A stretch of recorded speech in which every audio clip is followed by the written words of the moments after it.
All right. First of all, I would like to thank all of you for helping me reach 1,000 subscribers and for your kind words, your words of inspiration, and your wonderful suggestions.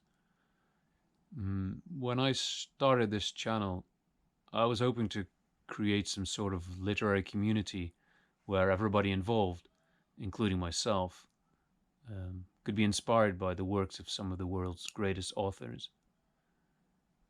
But in addition, I got inspired by some of your personal messages, your experiences, and your reasons for listening.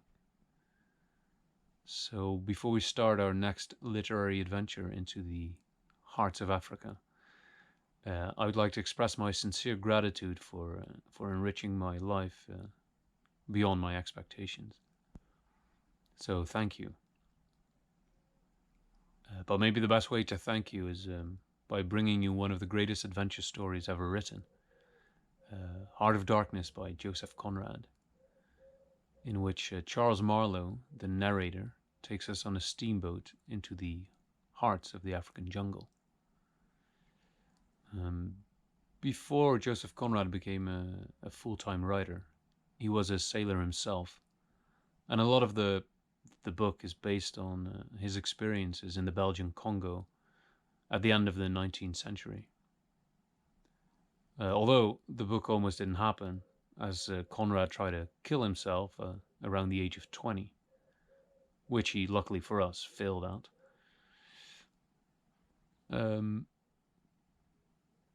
Some critics argue that the book is racist and dehumanizes Africans, and I have to say it does use the N-word a lot.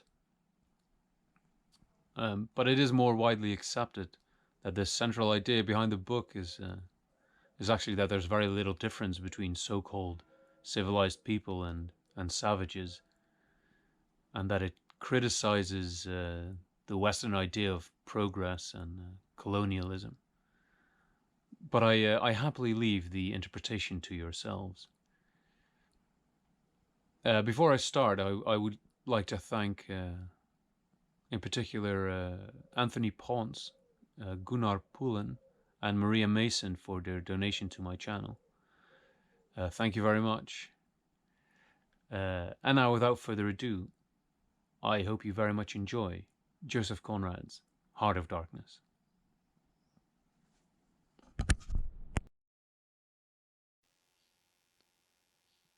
1. The Nelly, a cruising yawl, swung to her anchor without a flutter of the sails, and was at rest.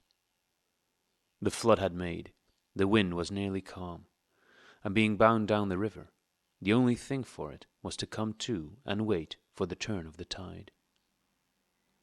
The sea reach of the Thames stretched before us like the beginning of an interminable waterway. In the offing, the sea and the sky were welded together without a joint, and in the luminous space, the tanned sails of the barges drifting up with the tide seemed to stand still in red clusters of canvas sharply peaked, with gleams of varnished sprits. A haze rested on the low shores that ran out to sea in vanishing flatness. The air was dark above Gravesend, and further back still seemed condensed into a mournful gloom, brooding motionless over the biggest and the greatest town on earth.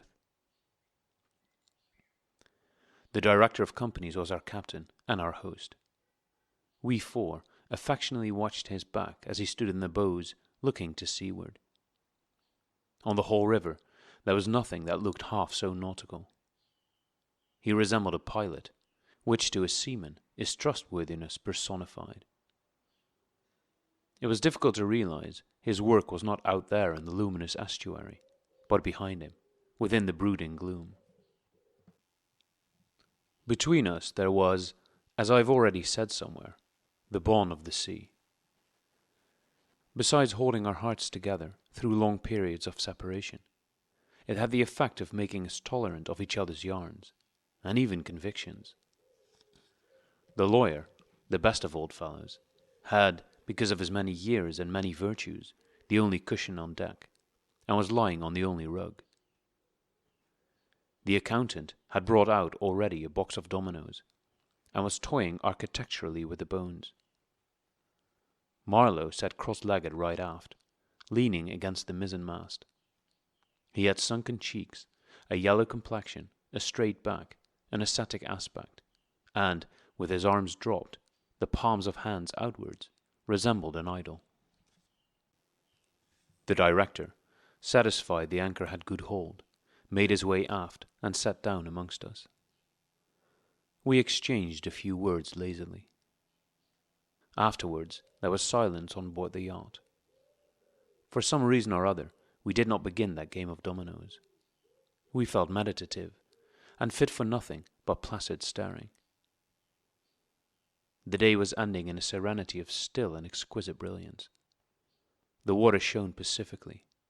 The sky, without a speck, was a benign immensity of unstained light. The very mist on the Essex marshes was like a gauzy and radiant fabric, hung from the wooded rises inland, and draping the low shores in diaphanous folds. Only the gloom to the west, brooding over the upper reaches, became more sombre every minute, as if angered by the approach of the sun. And at last, in its curved and imperceptible fall, the sun sank low, and from glowing white changed to a dull red, without rays and without heat, as if about to go out suddenly, stricken to death by the touch of that gloom brooding over a crowd of men. Forthwith a change came over the waters, and the serenity became less brilliant but more profound. The old river in its broad reach rested unruffled at the decline of day, after ages of good service done to the race that peopled its banks, spread out in the tranquil dignity of a waterway leading to the uttermost ends of the earth. We looked at the venerable stream not in the vivid flush of a short day that comes and departs forever, but in the august light of abiding memories. And indeed, nothing is easier for a man who has, as the phrase goes, followed the sea with reverence and affection, than to evoke the great spirit of the past upon the lower reaches of the Thames. The tidal current runs to and fro in its unceasing service, crowded with memories of men and ships it had borne to the rest of home or to the battles of the sea. It had known and served all the men of whom the nation is proud, from Sir Francis Drake to Sir John Franklin. Knights all, titled and untitled, the great knights-errant of the sea. It had borne all the ships whose names are like jewels flashing in the night of time, from the Golden Hind returning with her round flanks full of treasure, to be visited by the Queen's Highness, and thus pass out of the gigantic till, to the Erebus and Terror, bound on other conquests, and that never returned. It had known the ships and the men. They had sailed from Deptford, from Greenwich, from Erith, the adventurers and the settlers, kings of ships and the ships of men on change, captains, admirals, the dark interlopers of the Eastern trade, and the commissioned generals of East India fleets. Hunters for gold or pursuers of fame, they all had gone out on that stream, bearing the sword and often the torch, messengers of the might within the land, bearers of a spark from the sacred fire. What greatness had not floated on the ebb of that river into the mystery of an unknown earth? The dreams of men, the seed of commonwealths, the germs of empires. The sun set, the dusk fell on the stream, and lights began to appear along the shore. The Chapman Lighthouse, a three-legged thing erect on a mud-flat, shone strongly. Lights of ships moved in the fairway, a great stir of lights going up and going down. And further west on the upper reaches, the place of the monstrous town was still marked ominously on the sky, a brooding gloom in sunshine, a lurid glare under the stars. And this also, said Marlow suddenly, has been one of the dark places of the earth.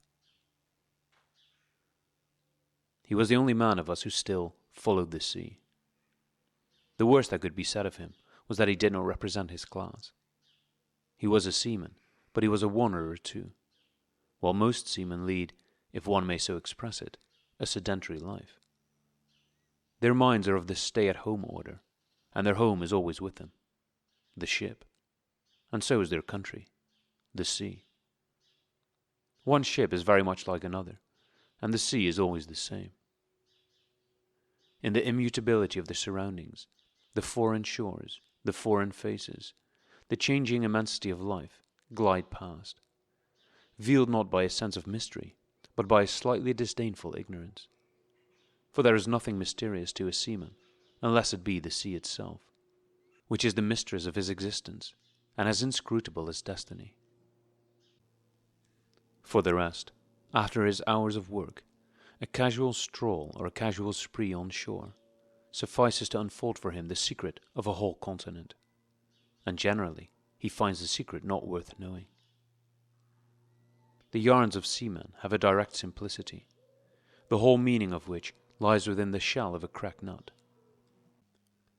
But Marlow was not typical, if his propensity to spin yarns be accepted, and to him the meaning of an episode was not inside like a kernel, but outside, enveloping the tale which brought it out only as a glow brings out a haze, in the likeness of one of these misty halos that sometimes are made visible by the spectral illumination of moonshine.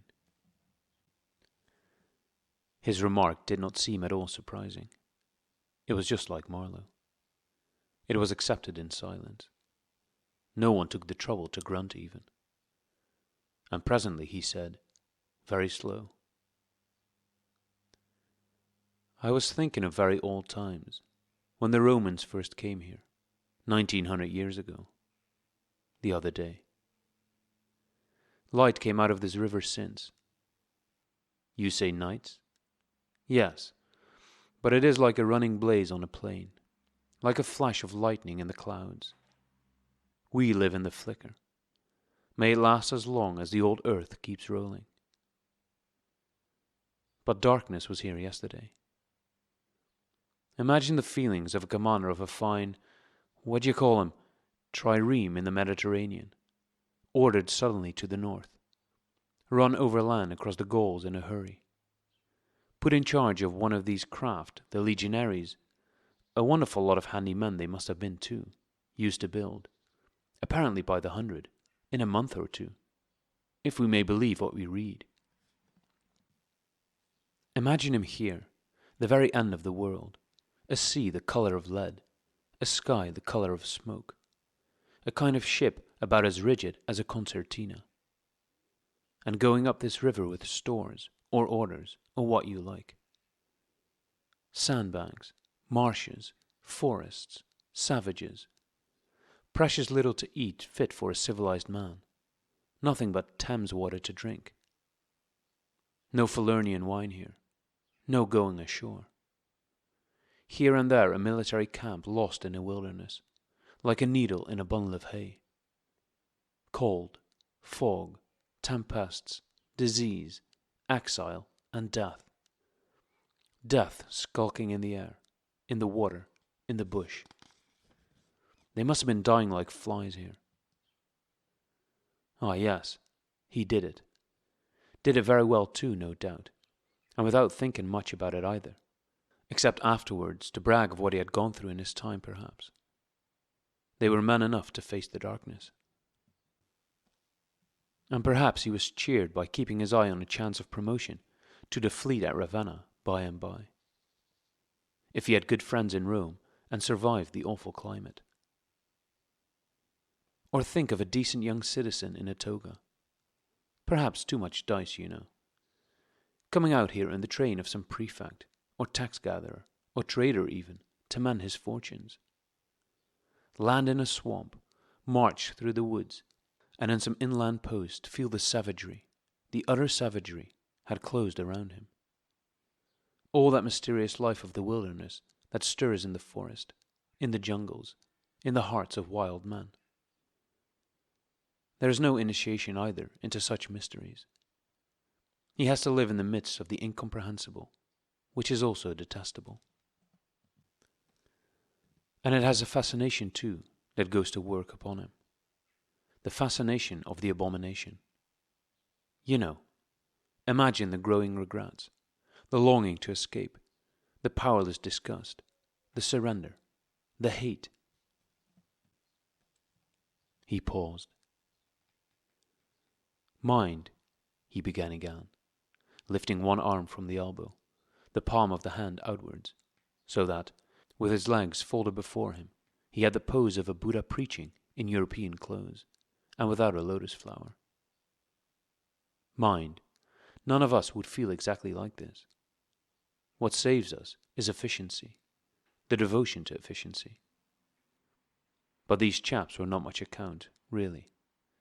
They were no colonists. Their administration was merely a squeeze, and nothing more, I suspect. They were conquerors, and for that you want only brute force. Nothing to boast of when you have it, since your strength is just an accident arising from the weakness of others. They grabbed what they could get for the sake of what was to be got. It was just robbery with violence, aggravated murder on a great scale, and men going at it blind, as is very proper for those who tackle a darkness. The conquest of the earth, which mostly means the taking it away from those who have a different complexion or slightly flatter noses than ourselves, is not a pretty thing when you look into it too much. What redeems it is the idea only, an idea at the back of it. Not a sentimental pretense, but an idea, and an unselfish belief in the idea.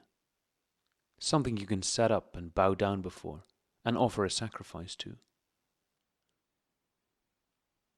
He broke off. Flames glided in the river. Small green flames, red flames, white flames, pursuing, overtaking, joining, crossing each other, then separating slowly or hastily. The traffic of the great city went on in the deepening night upon the sleepless river. We looked on, waiting patiently. There was nothing else to do till the end of the flood. But it was only after a long silence when he said, in a hesitating voice, "I suppose you fellows remember I did once turn freshwater sailor for a bit. That we knew we were fated, before the ebb began to run, to hear about one of Marlow's inconclusive experiences. I don't want to bother you much with what happened to me personally," he began, showing in this remark the weakness of many tellers of tales who seem so often unaware of what their audience would best like to hear.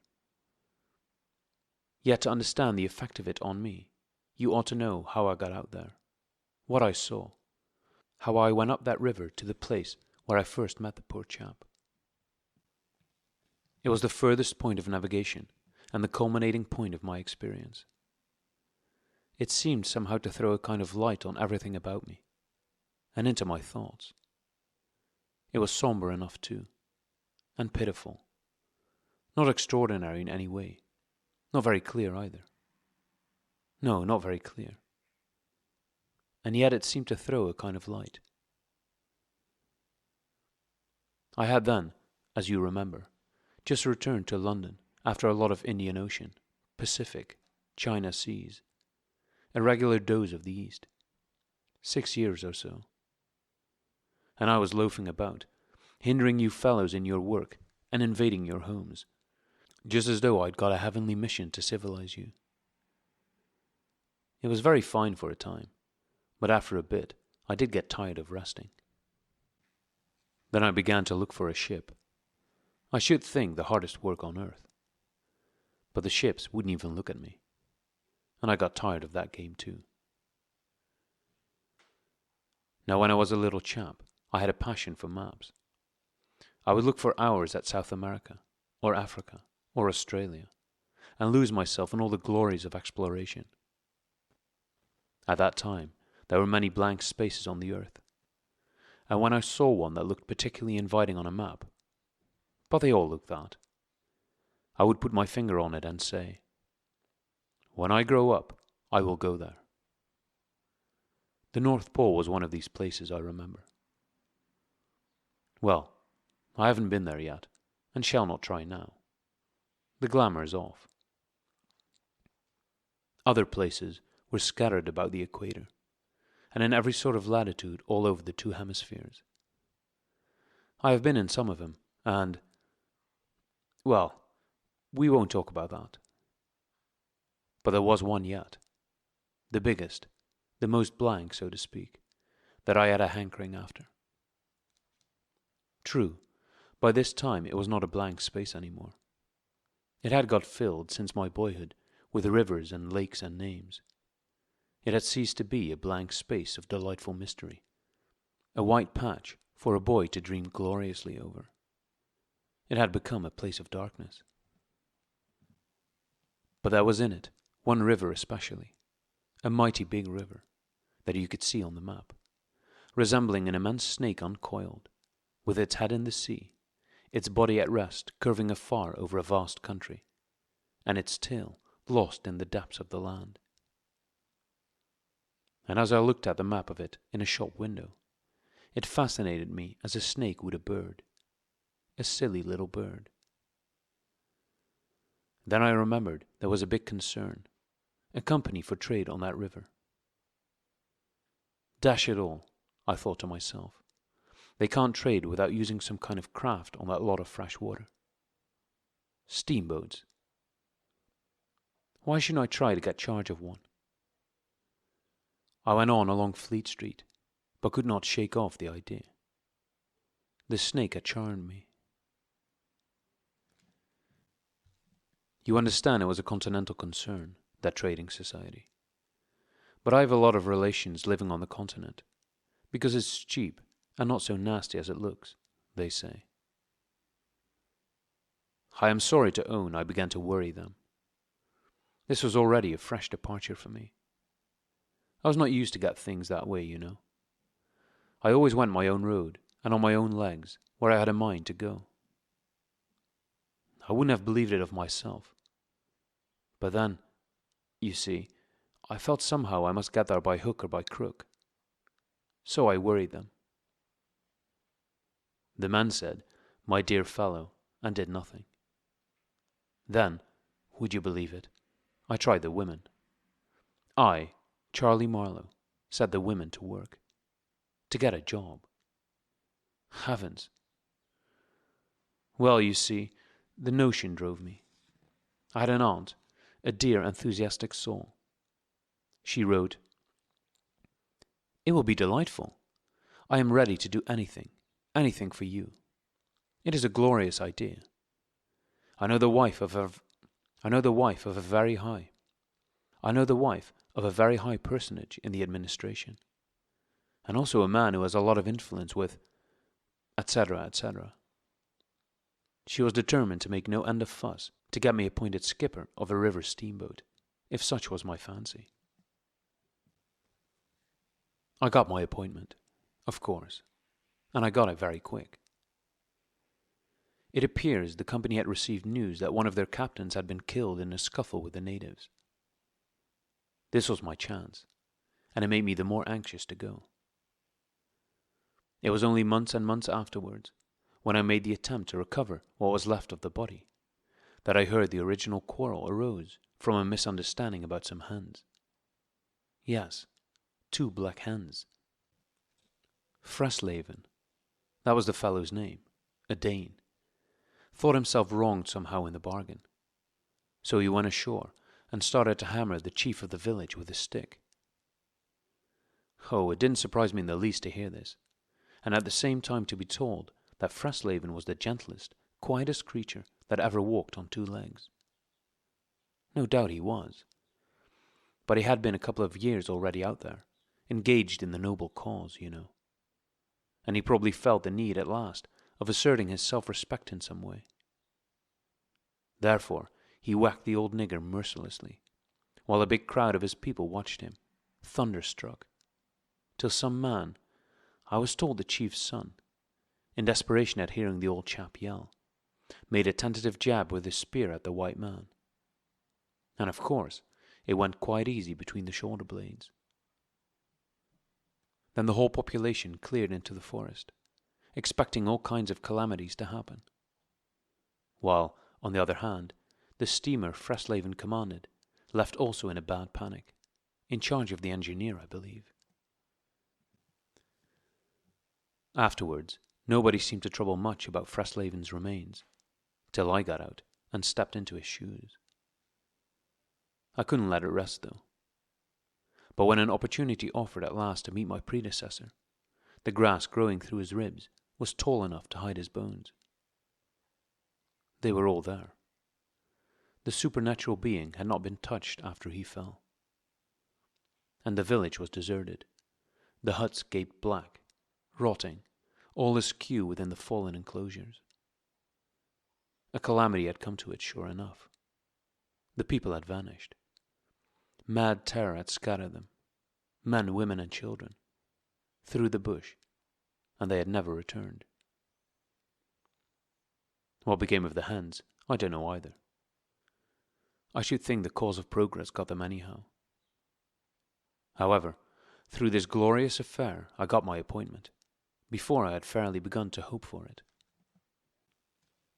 I flew around like mad to get ready, and before 48 hours I was crossing the channel to show myself to my employers and sign the contract. In a very few hours I arrived in a city that always makes me think of a whited sepulchre. Prejudice, no doubt. I had no difficulty in finding the company's offices. It was the biggest thing in the town, and everybody I met was full of it. They were going to run an oversea empire, and make no end of coin by trade.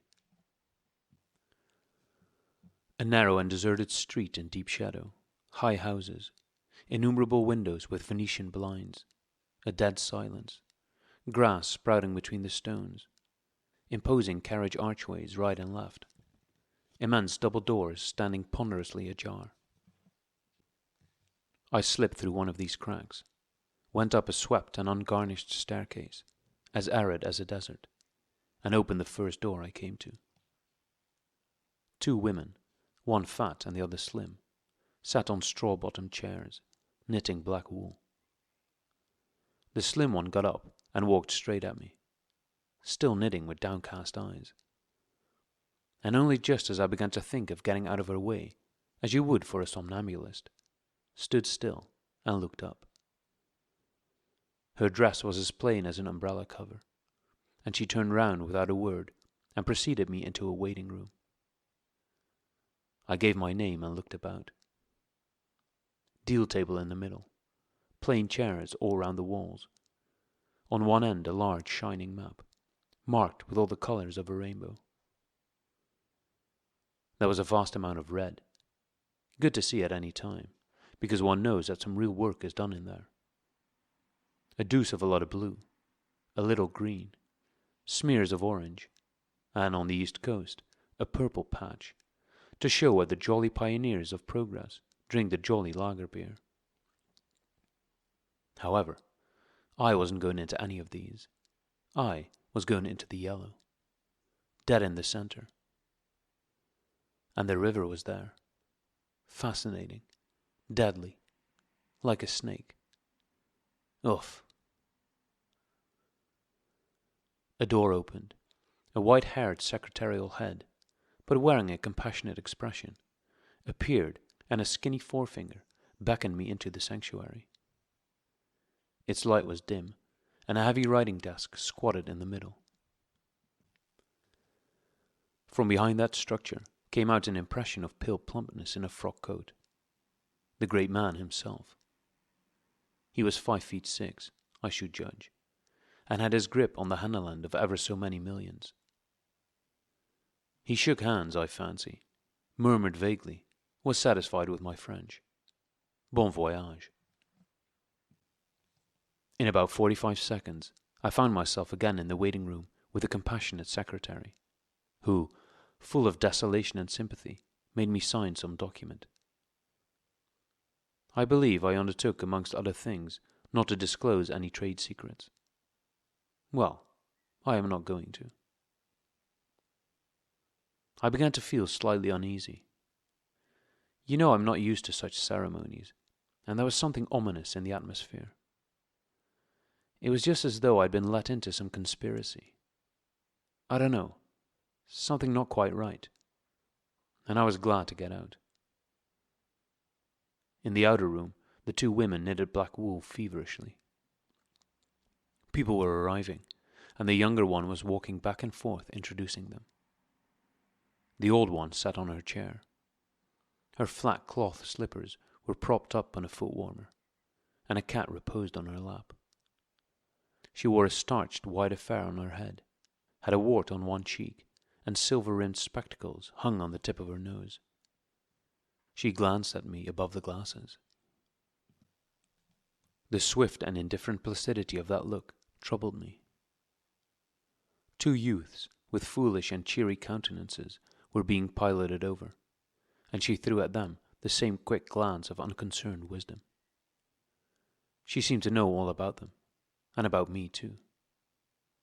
An eerie feeling came over me. She seemed uncanny and fateful. Often far away there, I thought of these two, guarding the door of darkness, knitting black wool as for a warm pall. One introducing continuously to the unknown. The other scrutinizing the cheery and foolish faces with unconcerned old eyes. Ave, old knitter of black wool. Morituri te salutant. Not many of those she looked at ever saw her again. Not half, by a long way. There was yet a visit to the doctor. A simple formality, assured me the secretary, with an air of taking an immense part in all my sorrows. Accordingly, a young chap wearing his hat over the left eyebrow, some clerk, I suppose. There must have been clerks in the business, though the house was as still as a house in the city of the dead, came from somewhere upstairs and let me forth. He was shabby and careless, with ink stains on the sleeves of his jacket, and his cravat was large and billowy, under a chin shaped like the toe of an old boot. It was a little too early for the doctor, so I proposed a drink, and thereupon he developed a vein of joviality. As we sat over our vermouths, he glorified the company's business, and by I expressed casually my surprise at him not going out there. He became very cool and collected all at once. "I'm not such a fool as I look," quoth Plato to his disciples, he said sententiously, emptied his glass with great resolution, and we rose. The old doctor felt my pulse, evidently thinking of something else the while. Good for there," he mumbled, and then with a certain eagerness asked me whether I would let him measure my head. Rather surprised, I said yes, when he produced a thing like calipers and got the dimensions back and front and every way, taking notes carefully. He was an unshaven little man in a threadbare coat like a gabardine, with his feet in slippers, and I thought him a harmless fool. "I always ask leave, in the interests of science, to measure the crania of those going out there," he said. "And when they come back too?" I asked. "Oh, I never see them," he remarked. "And moreover, the changes take place inside, you know." He smiled, as if at some quiet joke. "So you are going out there. Famous. Interesting, too." He gave me a searching glance and made another note. "Ever any madness in your family?" he asked, in a matter-of-fact tone. I felt very annoyed. "Is that question in the interests of science, too?" "It would be," he said, without taking notice of my irritation. "Interesting for science to watch the mental changes of individuals, on the spot. But—" "Are you an alienist?" I interrupted. "Every doctor should be, a little," answered that original, imperturbably. "I have a little theory which you messieurs who go out there must help me to prove. This is my share in the advantages my country shall reap from the possession of such a magnificent dependency. The mere wealth I leave to others. Pardon my questions, but you are the first Englishman coming under my observation. I hastened to assure him I was not in the least typical. If I were, said I wouldn't be talking like this with you. What you say is rather profound, and probably erroneous, he said with a laugh. Avoid irritation more than exposure to the sun. Adieu. How do you English say, eh? Goodbye. Ah, goodbye. Adieu. In the tropics, one must before everything keep calm. He lifted a warning forefinger. Du calme, du calme. Adieu. One thing more remained to do. Say goodbye to my excellent aunt. I found her triumphant. I had a cup of tea, the last decent cup of tea for many days, and in a room that most soothingly looked just as you would expect a lady's drawing room to look, we had a long quiet chat by the fireside. In the course of these confidences, it became quite plain to me I had been represented to the wife of the high dignitary, and goodness knows to how many more people besides, as an exceptional and gifted creature. A piece of good fortune for the company. A man you don't get hold of every day. Good heavens! And I was going to take charge of a 2-penny halfpenny river steamboat with a penny whistle attached. It appeared, however, I was also one of the workers, with a capital, you know. Something like an emissary of light, something like a lower sort of apostle. There had been a lot of such rot let loose in print and talk just about that time, and the excellent woman, living right in the rush of all that humbug, got carried off her feet. She talked about weaning those ignorant millions from their horrid ways, till, upon my word, she made me quite uncomfortable. I ventured to hint that the company was run for profit. You forget, dear Charlie, that the labourer is worthy of his hire, she said brightly. It's queer how out of touch with truth women are. They live in a world of their own, and there had never been anything like it, and never can be. It is too beautiful altogether, and if they were to set it up, it would go to pieces before the first sunset. Some confounded fact we men have been living contentedly with ever since the day of creation would start up and knock the whole thing over. After this, I got embraced, told to wear flannel, be sure to ride often, and so on. And I left. In the street, I don't know why, a queer feeling came to me that I was an impostor. Odd thing that I, who used to clear out for any part of the world at 24 hours' notice, with less thought than most men give to the crossing of a street, had a moment, I won't say of hesitation, but of startled pause, before this commonplace affair. The best way I can explain it to you is by saying that, for a second or two, I felt as though, instead of going to the center of a continent, I were about to set off for the center of the earth.